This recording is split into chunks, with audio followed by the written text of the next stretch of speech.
আল্লাহ তাআলা কোরআনে আছে, হাদিসে আছে, প্রত্যেকটা নেকি লেখার সময় রমজানে ফেরেশতা তো আল্লাহকে জিজ্ঞেস করবে, আল্লাহ 70 লিখবো? আল্লাহ বলবে না, আরো বাড়াইতে হইব। কেডা নাম কও? আব্দুল আউয়াল। আচ্ছা তো লেখ 700 লেখ। ও না না 7000 লেখ। না না 70,000 লেখ। না না 7 লক্ষ লেখ। এক সেজদা 70 লাখ লেখ।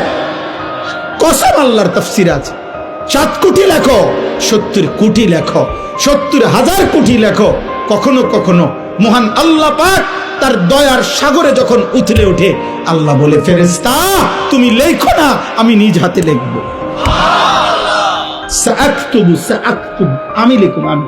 তুই পারতি না ফেরেশতা, তোর কম্পিউটারে দুধ ধরে না, তোমার কলম হইতো না। আমার বান্দার সেজদা এটারে নেকি, রোজা এটারে নেকি, আমি উঠামো, আমি।